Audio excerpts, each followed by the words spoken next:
Okay, magandang umaga po sa ating lahat. Tayo mag-start na para sa ating worship service. At para po sa ating unang awitan, awitin po natin ang I Love to Tell the Story.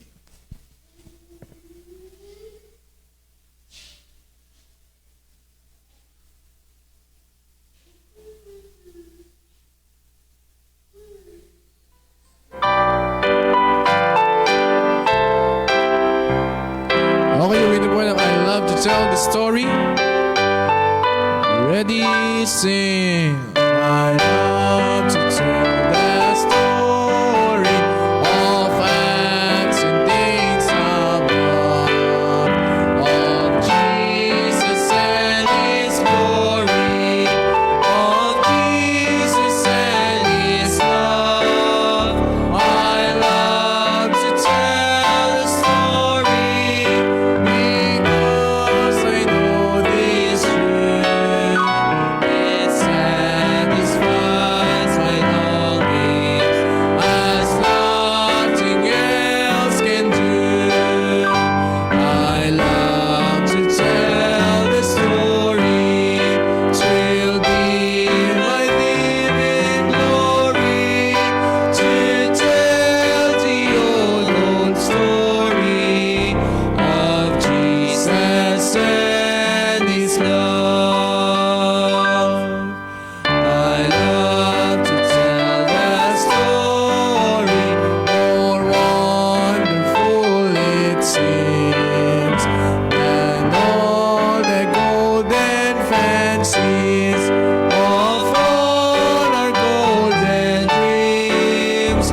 I love to tell the story, it did so much for me, and that is just the reason I tell it now to thee. I love to tell the story, 'twill be my living glory to tell the old story of Jesus and His love. Amen. At para po sa ating susunod na awitan, mag-stay po tayong lahat at awitin po natin ng Stand Up for Jesus.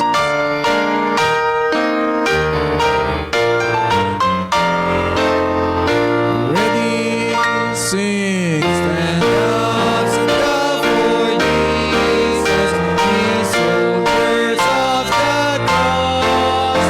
Lift His royal banner, witness that suffer loss. From victory and to victory,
manatili po tayo nakatayong lahat at para po sa ating opening prayer, tayo po yung manalangin.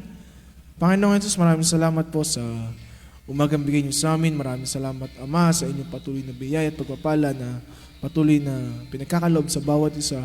Kayo patuloy, Panginoon, ang siyang manguna at maitaas, Panginoon, sa araw na ito.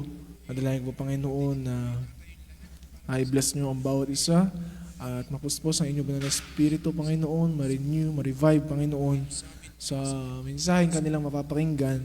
Nadalayan ko na bawat isa, Panginoon, ay magkaroon ng urge, Panginoon, na magkaroon ng kahalagahan ng araw ng linggo sa inyo, Panginoon. Nadalayan ko rin po, Ama, ang mensaheng aming na mapapakinggan ngayong umaga.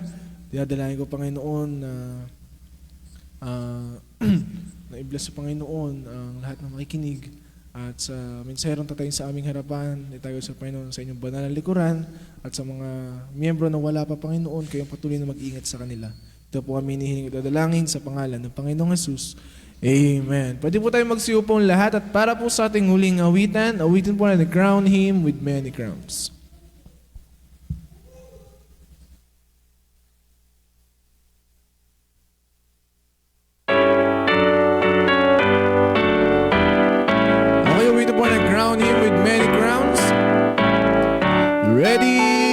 Sing, crown him with many crowns, the Lamb upon his throne.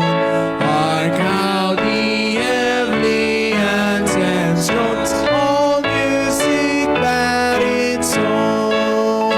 The angels kneel and sing of him who died for thee.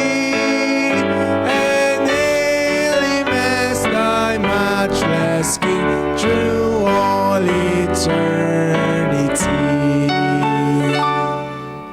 Crown him the Lord of love, behold his descendants on, which won't yet be seen full above, in beauty glorified. No angel in the sky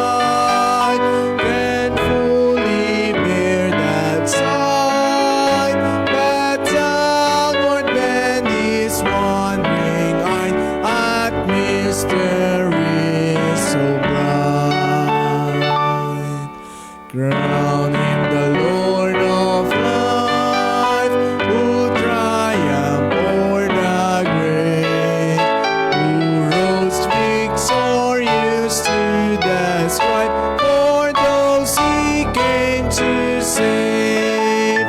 His glories now we sing, who died and rose on high, who died eternal life to bring, and lives that death may die.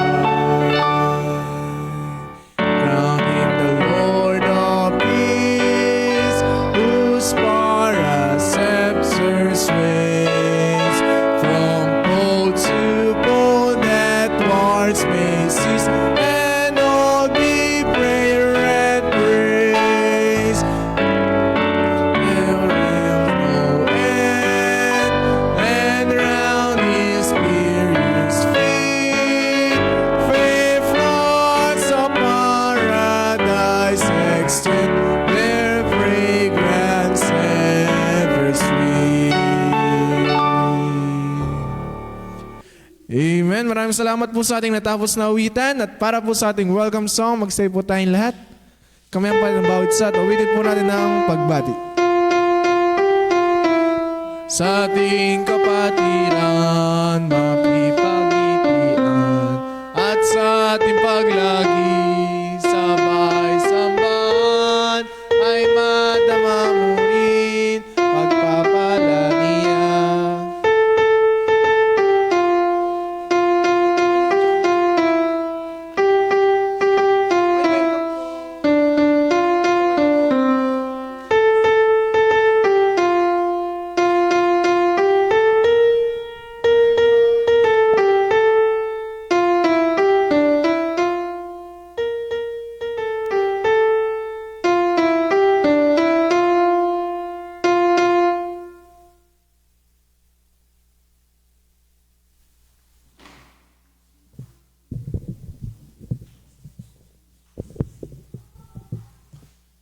Okay. So welcome po sa ating worship service. Para sa ating mga announcement, ay mamaya ay anniversary ng First Baptist Church of San Mateo. So, bali 2:30 yung kanilang ang invitation nila. So, alis po tayo rito na 1:30. So, wala na po tayong gospel hour. So, para makapag-celebrate tayo sa kabutihan ng Panginoon sa kanila. So, mamaya po yan.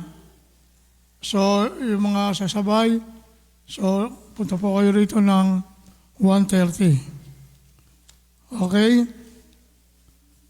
Sumunod, itong darating na February ay magkakaroon tayo ng parang yung seminar o orientation about soul winning.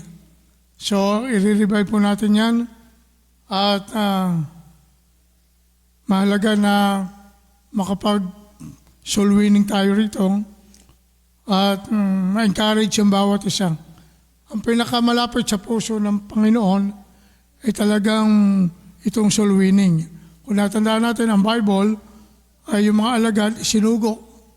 Talagang nangaral sila, nag-house to house, at yun po yung ating gagawin. Pero meron muna tayong pinaka-seminar o orientation dito So we encourage yung ating mga adult at saka young people ay maka-attend sa ating seminar about soul winning. So ano po yan, 3:00 hanggang 4 o 4:30. Pagkatapos niyan, actual tayo mag-soul winning. Pero dito, parang practice, paano ba yung approach, paano ba yung gagawin. So para lang din, para masanay tayo. Bagamat alam natin how to win soul, pero iba pa rin yung magkaroon tayo ng pinaka-orientation para sa gayon, mas alam natin yung ating gagawin. So next Sunday po yan. Soul winning, orientation and seminar. Kung paano ba yung approach, kung paano ba yung, kasi kung minsan, may mga ginagawa sila, pwede natin silang i-approach kahit po 5 minutes. Ipapaliwanag po namin yung kaligtasan o gospel. So pagkatapos niyan, pwede tayong mag-actual yung 3 to 4:30, 4:30 to 5:30 isang oras, mag-iikot tayo dyan. May mga trucks tayo riyan na may pamimigay. So, parang back to basic. Pagkatapos, hindi lamang yan, susunod na linggo, February 8, pinaka-orientation, how to teach children. Paano ba yung magturo ng bata, at paano makukuha yung kanilang attention, ilang minuto ba yung pagtuturo. So, yung mga ganon. So, pag-pray natin, matry natin yung ibang young people. Salamat sa mga adult na nagtuturo pa rin. So, katulad ni na Ate Maricel, si Ate Rosalie, tapos yung iba iti-train natin. So, pag-pray po natin yan, yan yung inilagay ng Diyos sa puso ko para lalo tayong magamit ng Panginoon.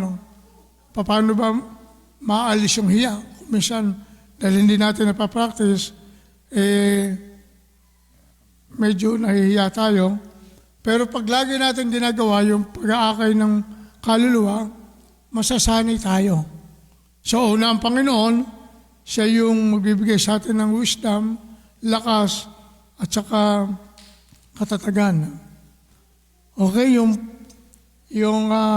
February 15, meron po tayong post-Valentine program. So, ka-join natin ang itong Greenfield at saka Pillar of Truth. So, pwede din natin imbitahin itong Redeem Baptist Church. Ano, yun ang yung pangalan, o Baptist Mission. Yun yung pangalan ng church ni Pastor Ronnie Dalubatan. Okay?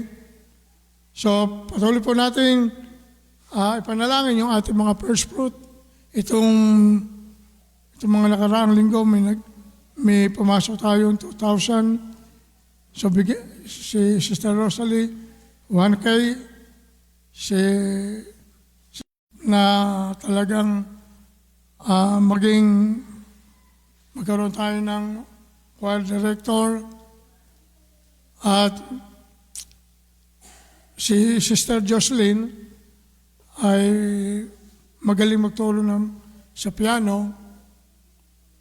Tapos kung may makapagtuturo ng violin, ay atin ang yung ating activities itong buong taon na lalo pa tayong gamitin ng ating Panginoon Jesus. Okay? So, muli tumayo po tayo at dadako tayo sa ating meditation. Ilapit po natin sa Panginoon ang ating mga sarili. Ilapit natin sa Panginoon ang ating gawain ngayon. Okay, tayo manalangin silently.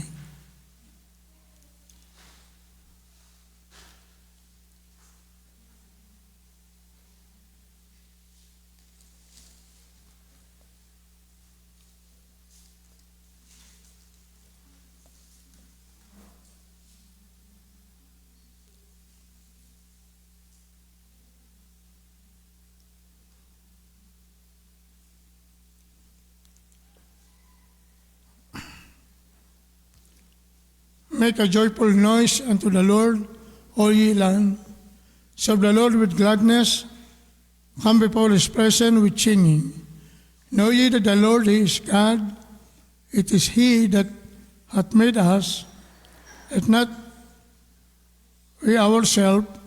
We are His people and the sheep of His pasture. Enter into His gate with thanksgiving, and unto His court with praise. Be thankful unto Him, and bless His name. For the Lord is good, His mercy is everlasting, and His truth endureth to all generations. Tayo manalangin, Panginoon, sa oras po ito, nilalapit namin ang aming mga sarili. Panginoon, marapatin mo po kami sa aming paglilingkod. Madama namin ang iyong presensya at patuloy mo kaming patatagin sa pang-araw-araw na aming buhay. Dalangin po namin ang iyong pagkilos sa iyong mga salita sa pangalan ng Panginoong Hesus. Amen. Okay, manatili tayong nakatayo.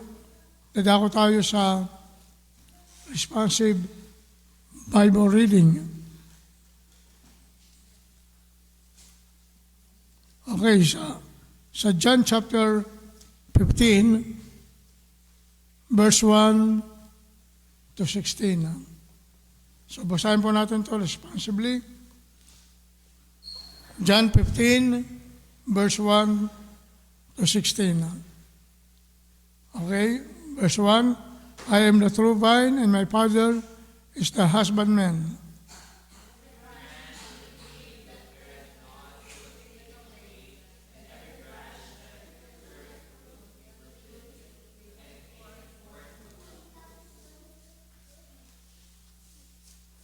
Now ye are clean through the word which I have spoken unto you.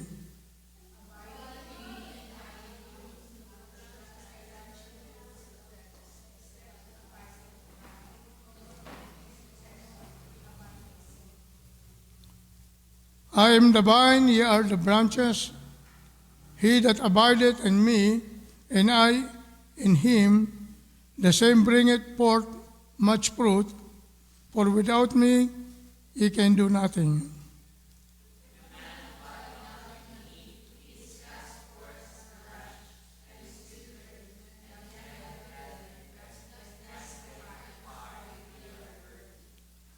If ye abide in me, and my word abide in you, ye shall ask what ye will, and it shall be done unto you.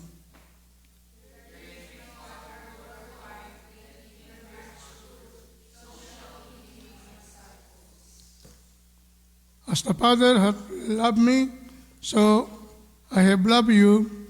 Continue ye in my love.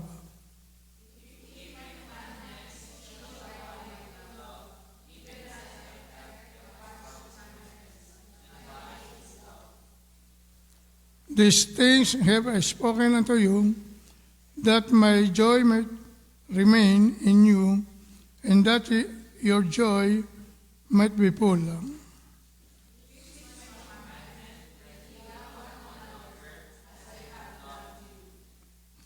Greater love hath no man than this, that a man lay down his life for his friend.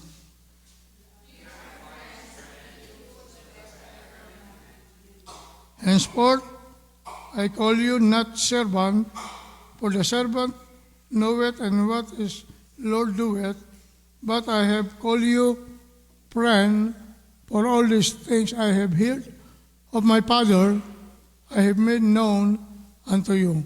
Altogether, in verse 16, ye have not chosen me, but I have chosen you and ordained you, that ye shall go and bring forth fruit, and that your fruit shall remain, that whatsoever ye shall ask of the Father, He may give it you. So purihin po natin ang Diyos sa pagbasa ng kanyang salita. Dadako tayo sa panalangin pastoral. Kung meron kayong mga panalangin, kahilingin sa Panginoon, ano man po yan, dalhin po natin sa Diyos sa panalangin. So kung kayo may panalangin, kubigatan sa inyong puso, you need God's miracle, taas nyo lamang yung kanang kamay, papanalangin namin kayo. Meron po ba sa ating mga Kristiyano? Okay, salamat. Lahat tayo may panalangin at yan po ang gusto ng Panginoon. Dali natin sa Kanya ang lahat ng ating mga panalangin. Okay, tayo manalangin ng tahimik. Dakilang Diyos, salamat po sa kalakasan na patuloy na ibinibigay mo sa amin. Salamat po sapagkat kung wala ka, wala po kaming magagawa. Panginoon, nakita mo po ang mga kamay na nagtaas. Meron po silang panalangin, kahilingin sa iyo. Diyos, katakpuin mo nga po sila. Alam po namin mayroong power in prayer. At kung kami mananampalataya, at hawakan namin ang iyong salita, makakita kami ng dakilang bagay na mangyayari sa amin. Panginoon, patuloy mo po pagpalain ang anniversary ng First Baptist Church, San Mateo. So mamaya po kami po idadalo. Pagpalain mo po, Panginoon, ang mga dadalo doon, mabless sila at lalo silang mahamon. Gamitin mo po si Pastor Ruben Abante na kanilang speaker.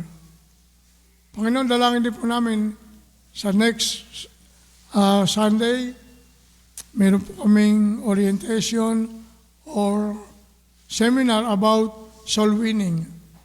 Nais po namin lalo pa kaming matrain about soul winning sapagkat ito ang pinakamalapit sa iyong puso, Panginoon.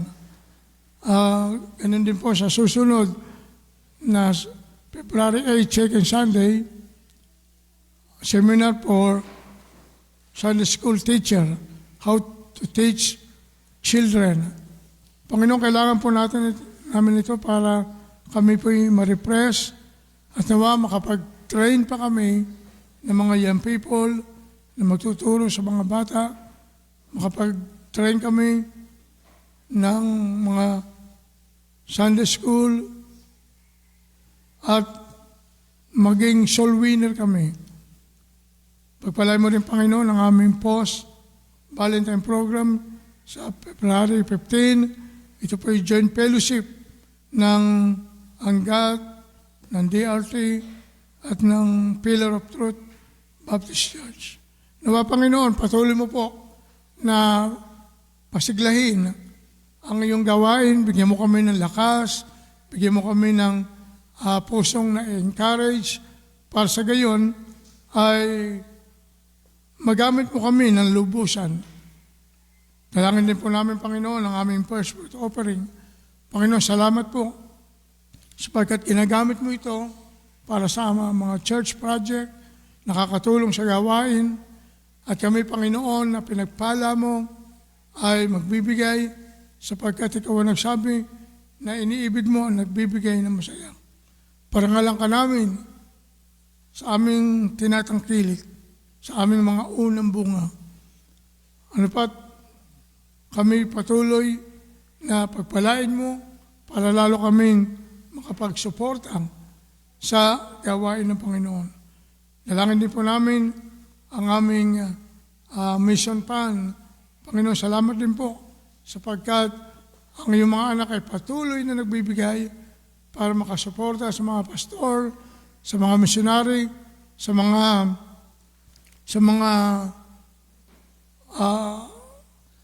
manggagawa mo, Panginoon. Lord, patuloy mo pong i-bless ang mga anak mong ito. At dalangin din po namin, wala na, magkaroon kami ng peace and order. Iangat mo, Panginoon, ang aming economy sapagkat sa kanila nakasalalay ang pagunlad at pagbagsak ng aming bansa. Panginoon, salamat po at hanggang sa mensahe ay kilusin mo po ang bawat isa. Ito po aming dalangin sa pangalan ng Panginoon Jesus. Amen. Okay, magsiupo tayong lahat.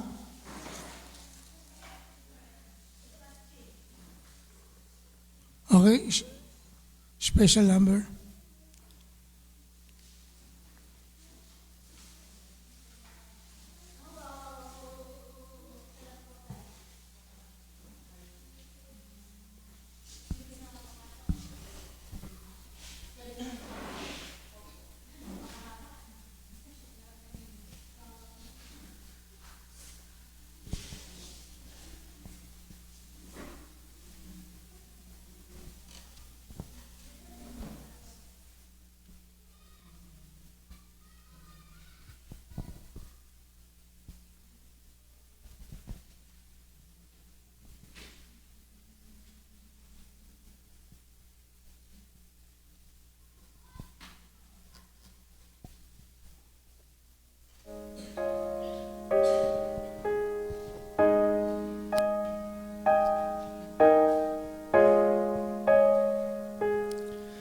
Can it be that a man who died 2,000 years ago is what a world so broken needs today?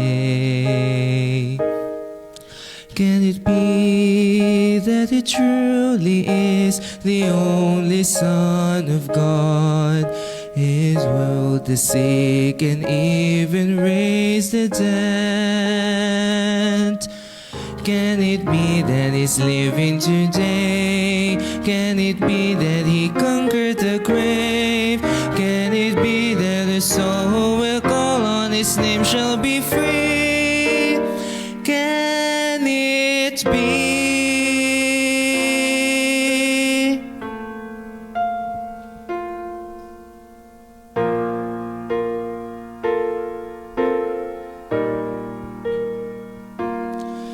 Can it be that He thought of me when hanging on the tree and bore the wrath for all my sin and shame? Can it be His amazing love is merciful and free? to die for me, the one who causes pain. Can it be that he's living today? Can it be that he conquered the grave? Can it be that the soul who will call on his name shall be free? Can it be?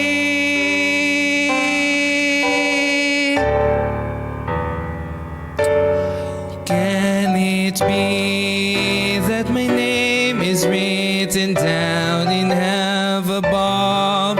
He has built for me a mansion in the sky. Can it be that my tongue can sing the song of the redeemed, and I boldly can approach the throne on high? Can it be that he's living today? Can it be that he conquered the grave? Can it be that the soul who will call on his name shall be free?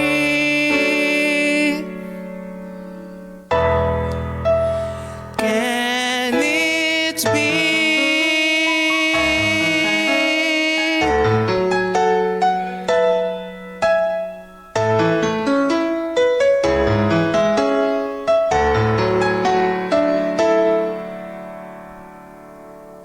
Can it be?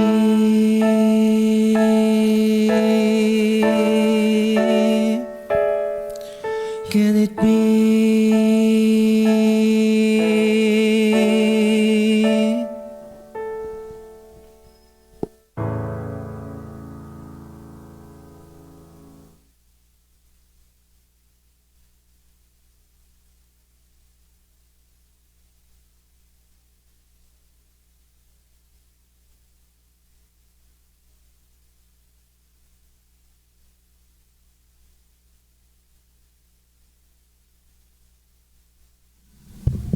Okay, pag-pray natin, next Sunday ay magkaroon tayo ng parang orientation o seminar about soul winning. So ipapokus natin yung ating gawain sa pag-aakay ng kaluluwa. Siyempre, kailangan natin ng joint effort ng young people at saka ng adult. So kung natandaan nyo, nakapag-seminar na rin tayo dito about soul winning. So ganun din po ang gagawin natin uli. Para para ma-refresh tayo, paano ba yung approach, paano ba yung sistema, at so itong soul winning ang pinaka malapit sa puso ng Panginoon. Kaya mga Kristiyano noon lumago dahil sila'y nag-akay ng mga kaluluwa. So may mga tracks tayo dyan. So ipamimigay natin para at least meron tayong pagkakataon na makausap sila. So ganun. Sa linggo po yan, 3:00 hanggang 4:30 karoon tayo ng orientation dito. At tapos, parang pinaka-practice o actual. Then, pagkatapos noon, ay lalabas tayo. Bagamat, alam natin yung soul winning, pero iba pa rin yung tayo ma-orient, mahalaga pa rin na tayo ay masanay. Kasi, kailangan natin yan para lalo tayong magamit ng Panginoon sa kanyang ubasan. So sa linggo po yan. Then sa susunod na linggo ay how to teach children para sa mga Sunday school. Paano natin makukuha yung kanilang atensyon, paano ba ilang minuto ba yung pagtuturo. So nagpapasalamat tayo sa Panginoon dahil may mga adult na nagtuturo ng mga bata. Nakakabless yan. At yung ating mga gawa sa Panginoon, yan po ay may kabuluhan. Kaya yung ministry sa pagtuturo sa mga bata, ipagpatuloy natin. At sapagkat yan yung ministry na kung saan ay nagagamit tayo ng Panginoon at ginagawa natin yon para sa kaluwalhatian ng Diyos. So, salamat sa mga adult, young people na natuturo ng mga bata. Ituloy lang po natin yan. So, yung mga tinuturoan namin noon, ngayon nanay na. Tapos yung mga anak na nila yung natuturuan. Kaya maganda po yan. So, yan ang ating gagawin.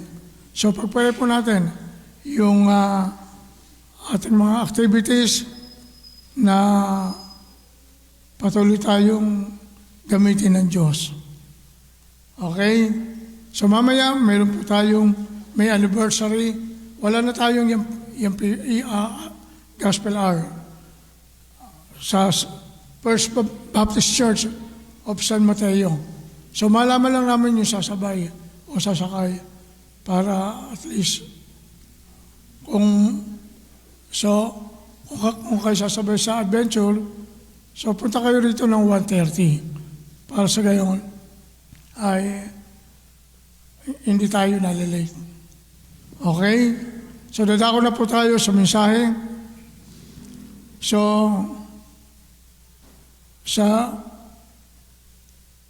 dito sa Matthew chapter 9, 35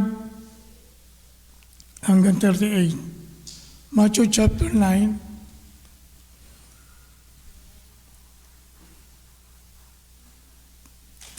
hanggang 38. Yan, sige, sa Tagalog. At nilipot ni Jesus sa lahat ng mga bayan at mga nayon na nagtuturo sa mga sinagoga nila. At pinangaral ang ebanghelyo ng kaharian, pinagaling ang sari-saring sakit at ang sari-saring karamdaman. Datapat nang makita siya ng karamihan, ay nahabog siya sa kanila sapagkat pawang nangahahapis at nangangalat na gaya ng mga tupa na walang pastor. Na magkagayon, sinabi niya sa kanyang mga alagad, katotohanan, ang anihin ay marami, dapat kakaunti ang manggagawa. Idalangin nga ninyo sa Panginoon ng aanihin na magdala siya ng mga manggagawa sa kanyang aanihin. Tayo manalangin, Panginoon, sa mga talatang binasa po namin, mangusap ka, gamitin mo, Panginoon, ang iyong abalingkod, at dalangin po namin, ang Holy Spirit ay malayang kumilos sa aming kalagitnaan. Ito po kami dalangin sa pangalan ng Panginoong Hesus. Amen. Okay. Ang topic po natin, effectiveness in soul winning. Effectiveness in soul winning. So tandaan po natin, ang soul winning o yung pag-aakay ng mga kaluluwa, ito po ang pinakamalapit sa puso ng Diyos. Sabi nga sa Proverbs 11:30, sa Proverbs 11:30, the fruit in the bunga o the fruit of the righteousness is a tree of life, and he that winneth soul is wise. Ang bunga ng matuwid ay punong kahoy ng buhay, siya na pantas, humihikayat ng mga kaluluwa. So, ibig sabihin, ang bunga natin ay tulad ng isang punong kahoy at siyang pantas ay humihikayat ng mga kaluluwa. Marami pang bakante dito sa may gitna. So, kung nais natin maging matalino, tayo ay mag-akay ng mga kaluluwa. Sa talatang pinasa natin kanina, nung makita ni Kristo ang karamihan, sabi doon, He was moved with compassion. Andoon yung kahabagan, sapagkat ang mga taong ito ay nangangalat tulad na walang pastor. At sabi ng Bible, tunay na marami ang aanihin, ngunit kokonti ang manggagawa. So we need more laborer in God's vineyard. We need laborer sa ubasan ng Panginoon. Kaya, kailangan natin magkaroon ng compassionate heart na katulad ng Panginoong Hesus. So, sapagkat kung hindi tayo magkakaroon nun, hindi tayo magagamit. Ano ibig sabihin ng compassionate heart? Niya tayo ng boldness o katapangan to share the gospel. So, bakit kailangan natin mag-akay ng kaluluwa? Una, yung the value of one soul. Yung kahalagahan ng isang kaluluwa. Ang kaluluwa ng isang tao, tumbasan mo ng kayamanan ng buong sanlibutan, mahalaga pa rin yung isang kaluluwa. Sa Marcos 8:36. Marcos 8:36. Ano po sabi doon? Mark 8:36. Sapagkat mapapakinabangan ng tao, makamtan ang buong sanlibutan at mapapahamak naman ang kanyang buhay. So makamtan man ng tao ang kayamanan ng sanlibutan, kung ang kanyang namang kaluluwa ay pupunta sa impyerno, walang kabuluhan yung kanyang kayamanan. Kasi ang pagtira natin sa mundong ito, temporal. Lahat tayo mamamatay, lahat tayo ay lilisan. Pero kung tinanggap natin ang Panginoon, pinapasok natin siya sa ating puso, at ginawa natin siya tagapagligtas, meron tayong buhay na walang hanggan. Kaya i-compare nyo yung temporary life sa eternal life, so maganda pa rin yung eternal life. Kasi walang hanggan sa piling ng Panginoon. So the value of soul. At sa verse 37, sapagkat ang ibibigay ng tao na katumbas ng kanyang buhay. What shall a man give in exchange for his life? So ibig sabihin, walang ipapalit katumbas ng ating buhay kung ang tao ay mapapahamak. Kaya mahalaga yung isa. Sa Luke 15:4 and 6, ito po yung the lost sheep. Sabi doon, alin tao sa inyo na kung mayroong 100 tupa, nawawala ang isa, sa mga yaon ay hindi iiwanan ang 99 sa ilang, hahanapin ang nawala hanggang sa ito'y kanyang masumpungan.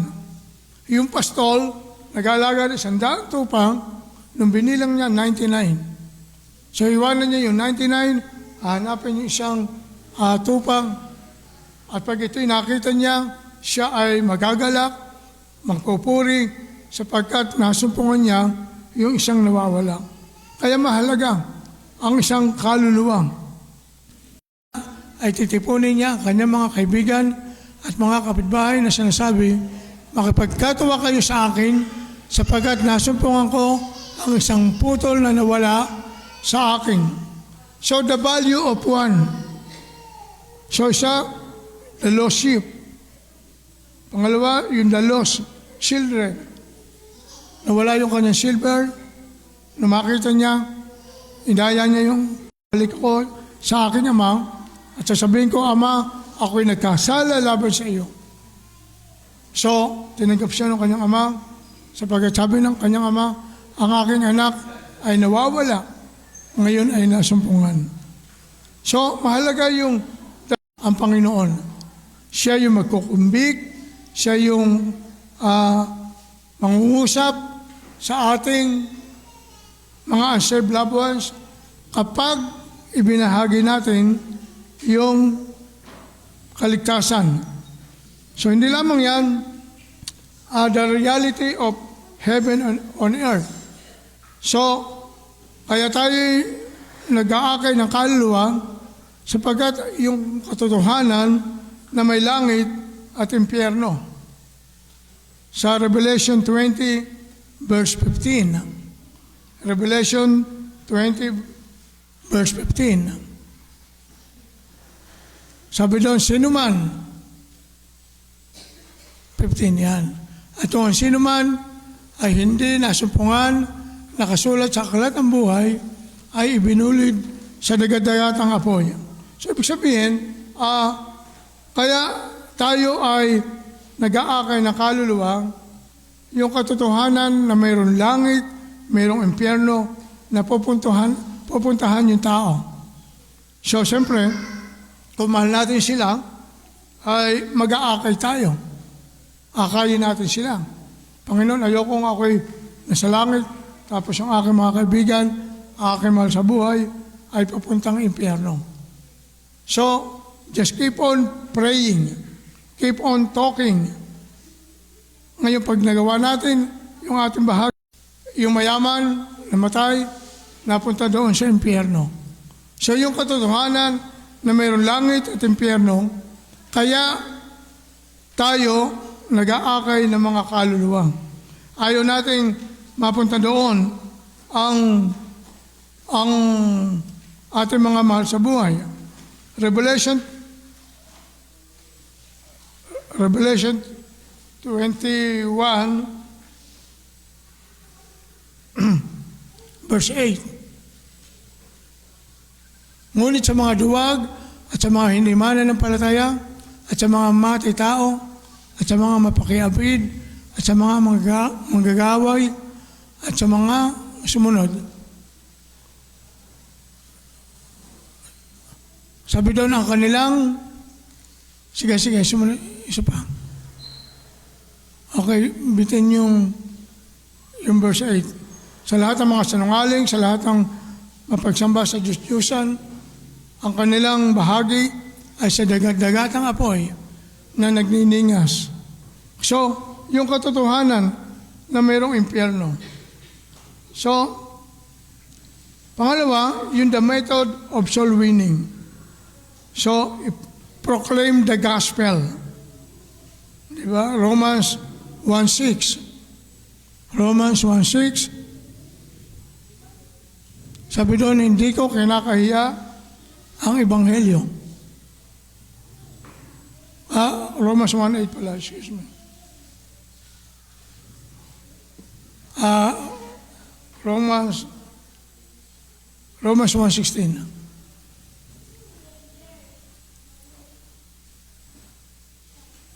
Verse 16. Sabi doon, hindi ko kinakahiya ang ebanghelyo ni Kristo sapagkat siyang kapangyarihan ng Diyos sa ikaliligtas ng bawat sumasampalataya, unay sa Hudyo, gayon din sa Griego. So, hindi natin dapat ikahiya ang ebanghelyo ni Kristo sapagkat ito ay kapangyarihan ng Diyos sa ikaliligtas, unay sa mga Hudyo, gayon din sa Griego. Kapag ikinahiya natin ang Panginoon, sa maraming taong ikakahiya rin niya tayo pagdating natin doon sa langit. So, huwag natin ikahiya ang Panginoon.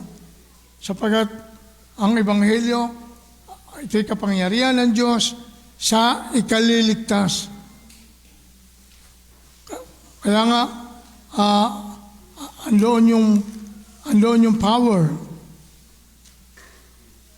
Andun yung Holy Spirit. Ano sabi sa Acts 1:8? Acts 1:8.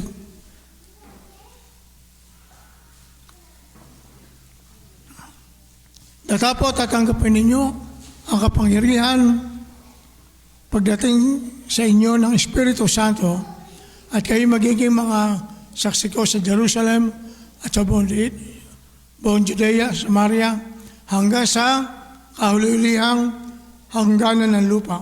So, ibig sabihin, Sabi doon, we receive power. Yung Holy Spirit ang magbibigay sa atin ng boldness para ipahayag yung kaligtasan. Di ba? Kumisa na ikwento na natin sa kanila yung ating buhay. Pero hindi natin na ikwento yung kaligtasang ginawa ng Diyos sa atin. So, ang Diyos ang magbibigay boldness. Ang Diyos ang magbibigay ng talino sapagkat tayo ay gagamitin ng Panginoon. Alam ba nyo na sina Peter, mga ano lang sila, mga ingisda, pero nakita nila yung boldness ni Peter. Acts 4:13. Acts 4:13. Mga gawa 4:13. Ayan.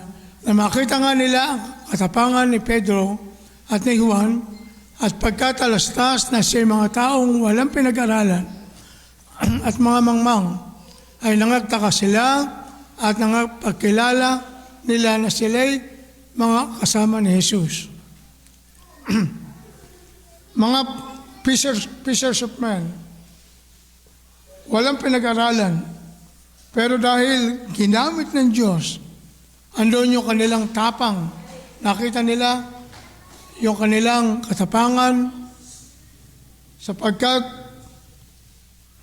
nangapakilala nila na sila yung mga kasama ni Kristo. So, ibig sabihin, binigyan sila ng tapang, binigyan sila ng lakas na loob at kapangyarihan para ipangaral yung mabuting balita. Tandaan natin, nung sabihin ni Kristo, go ye into the world and preach the gospel, sinabi po yun sa lahat ng mga mananampalataya. Pastor, paano tayo magagamit? May mga trucks. Halimbawa, mayroon kayong tindahan, kada bibili, bigyan nyo ng trucks. Di ba? At kung may pagkakataon kayong kausapin, pwede nyo witnessan. Sabi nga, ang soul winning, maaari nating gawin kahit saan, kahit anong oras. Kahit yung opportunity na pwede nating ibahagi ang gospel, ibigay natin. So, share our testimony. Ay, kaibigan, nung ako'y hindi paligtas, magulo ang aking buhay, at ako'y binago ng Panginoon, tinanggap ko si Kristo bilang tagapagligtas, na-share nyo yung inyong testimony. Alam ba nyo na yung isang taong na demon-possessed, nung kinas out ni Kristo, gusto sumama sa kanya. Sabi niya, huwag ka sumama sa akin, bumalik ka sa iyong bahay at sabihin mo kung anong dakilang ginawa ng Diyos sa iyo. Sa Mark 5:19, tandaan po natin, kinasot ni Kristo yung evil spirit sa kanyang katawan at nung bumalik ang katinuan niya, gusto sumama kay Kristo, sabi niya, hindi, umuwi ka sa inyong bahay. Ito, sabihin mo yung dakilang bagay na ginawa ng Diyos sa iyo. Isang buhay na patotoo. At sabi nito, at hindi niya itinulot sa kanya, kundi sa kanya sinabi, umuwi ka sa iyong bahay, sa iyong mga kaibigan, sabihin mo sa kanila kung gaano kadakilang mga bagay ang ginawa sa iyo ng Panginoon at kung paanong kinaawa ang kanyang. I believe na itong taong ito na dating demon-possessed nung kinasa out yung evil spirit sa kanya, nabalik yung kanyang katinuan at nakilala niya ang Panginoon. At sabi ni Kristo, umuwi ka, sabihin mo sa iyong mga kaibigan, sa inyong sambahayan, kung ano ang dakilang bagay na ginawa ng Diyos sa iyo at kung paano kinahabag ang kanya. So, share your testimony. At hindi lamang yan intentionally ay yung looking for opportunity to share the gospel. Diba tingnan nyo yung mga oportunidad na pwede nating i-share yung gospel. Halimbawa, one-on-one. Meron kayong kaibigan. Bahagi nyo yung kaligtasan clearly. Then, andoon na, nagpipili kayo, Panginoon, i-witnessan ko yung kaibigan ko ito, naway maligtas siya. Kapag ang tao interesadong maligtas, makikinig yan. Pero kung yan ay pilosopo, ayaw tanggapin ng Panginoon, hindi natin sila mapipili. Pero at least, ginawa natin yung ating tungkulin para ibahagi yung kaligtasan na mula sa Panginoon. So si Apostol Pablo, ang kanyang heart desire, maligtas ang buong Israel. Romans 10 verse 1. Romans 10:1. Mga kapatid, ang nais ng aking puso at aking panalangin sa Diyos ay patungkol sa kanila upang sila'y mga ligtas. Upang sila'y mga ligtas. Yung heart desire ni Paul ay maligtas ang Israel. Sabi doon, brethren, my heart desire and prayer for Israel is that they might be saved. So yun yung kanyang panalangin. Yun yung kanyang desire. So magkaroon tayo ng ganun desire. Panginoon, ang aking desire, maligtas yung aking mga kasambahay, maligtas yung aking mga kaibigan, maligtas yung aking mga kapatid. At yung heart desire na yan, ang gagamitin ng Diyos para akayin natin sila sa Panginoon. So, panguli, the reward of soul winning. Merong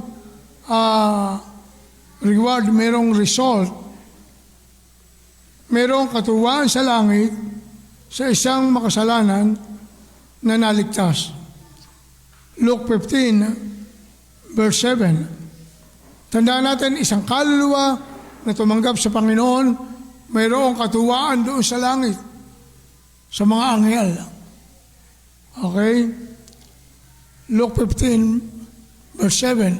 At sinasabi ko sa inyo na gayon din magkakatuwa sa langit dahil sa isang makasalanang nagsisi kaysa 99 na taong matuwid na di nangailangan ng pagsisisi.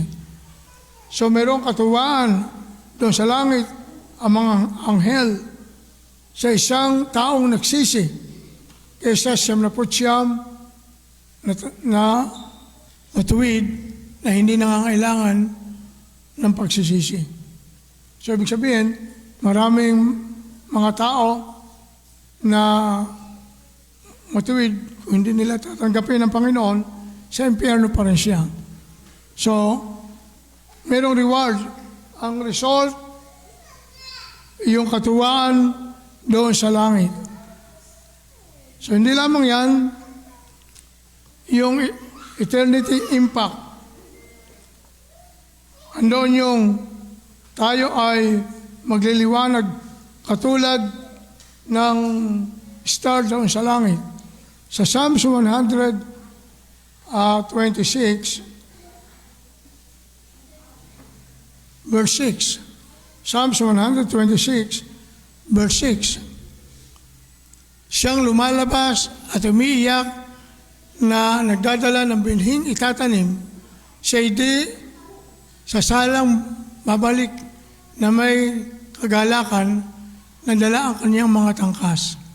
Yung binhi, yun yung salita ng Diyos, yun yung gospel.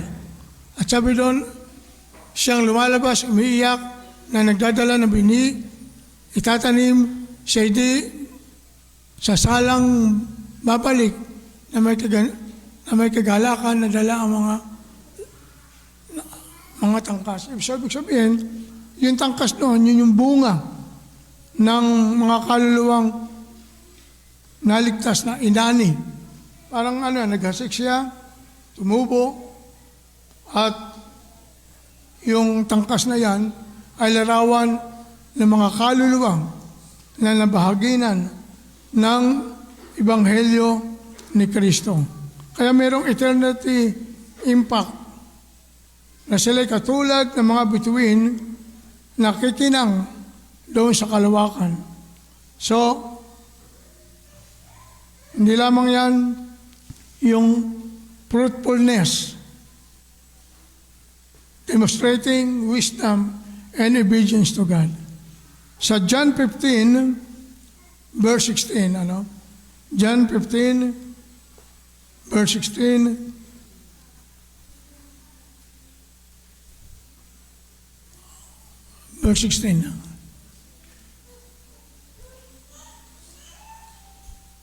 Ako hindi ninyo hinirang, ngunit kayo hinirang ko, at akin kayong inihalal upang kayo ay magsiyaon at magsipagbunga at upang manatili ang inyong bunga, upang ang sino man sa inyong hingi sa Ama ay sa aking pangalan ay may ibigay sa iyo.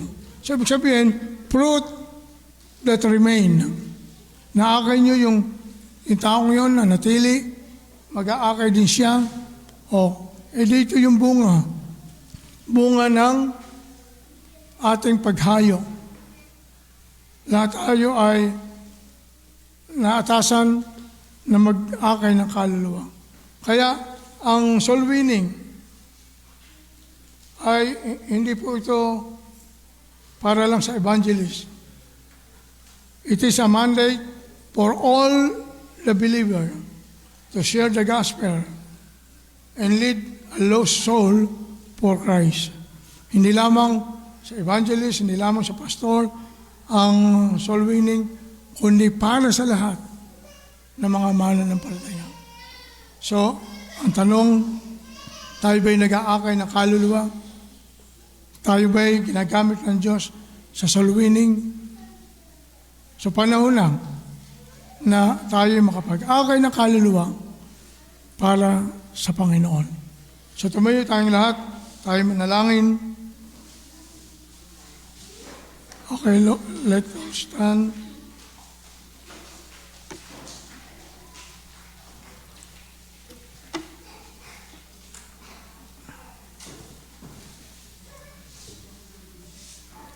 Dakilang Diyos, salamat po sa tanghaling ito. Panginoon, mangusap ka nga po. Habang tayo nakayuko, habang tayo nakapikit, habang tumutugtog ang organ, meron ba sinabi ang Panginoon? Ang ating topic, effectiveness in soul winning. Magiging epektibo tayong mag-aakay ng kaluluwa kung tayo'y pagagamit sa Diyos. Mahalaga ang kaluluwa ng isang tao. Makamit man niya ang buong sanlibutan, kung mapahamak naman ang kaluluwa ng ating mga unsaved loved ones, wala silang kabuluhan. Sapagkat mas matimbang ang kaluluwa ng tao. Bakit hindi natin sabihin, Panginoon, gamitin mo ako sa soul winning.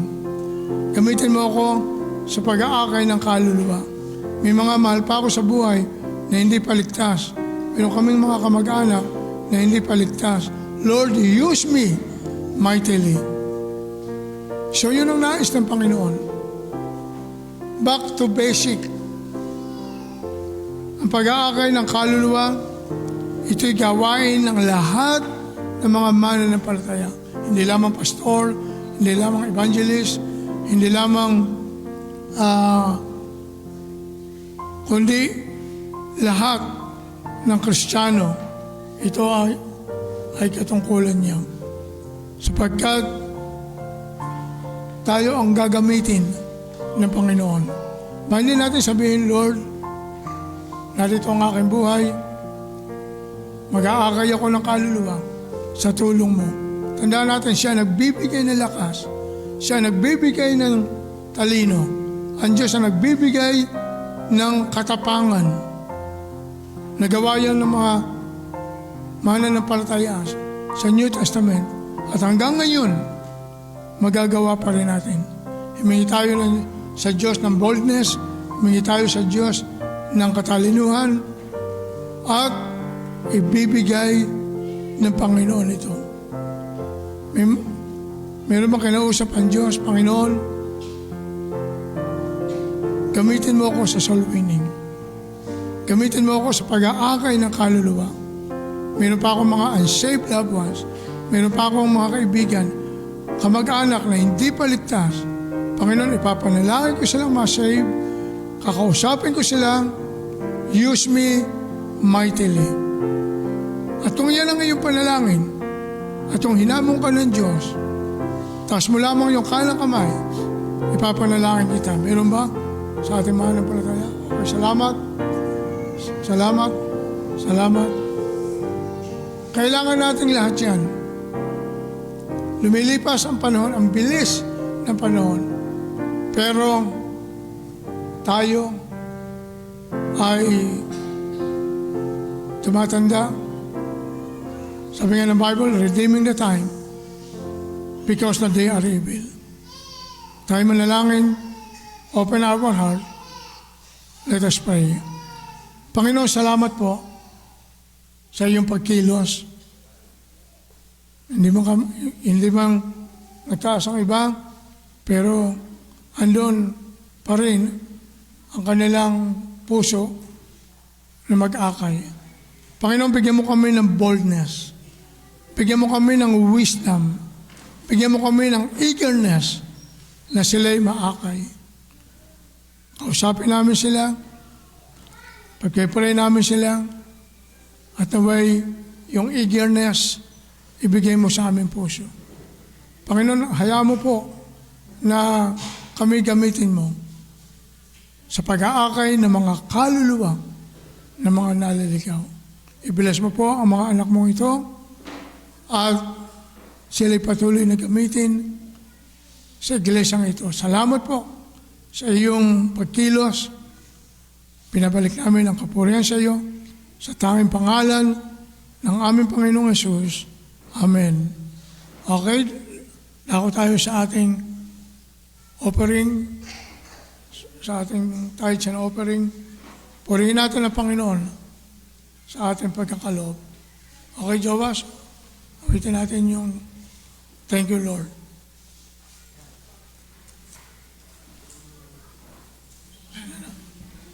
Abutin pa ng thank you, Lord. Ready? Sing. Thank you, Lord, for saving my soul. Thank you, Lord, for making me whole. Thank you, Lord, for giving to me thy great salvation, so rich and free.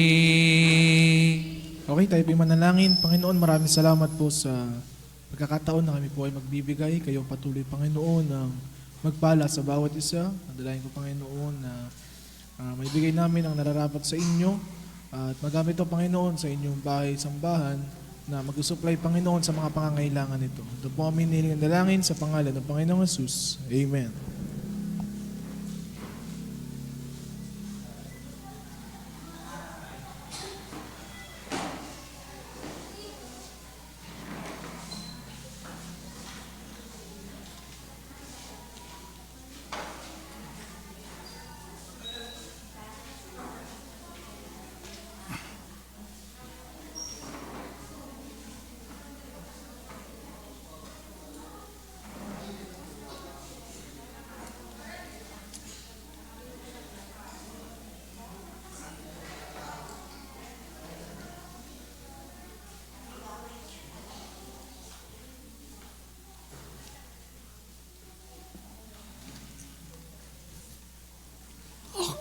Okay, pwede pa natin i-divide in Sunday school hanggang hanggang 15 minutes. Okay, yung elementary, kay Sister Mariel, at yung high school, kay Brother Joas, yung adult and professional college. So dito po tayo.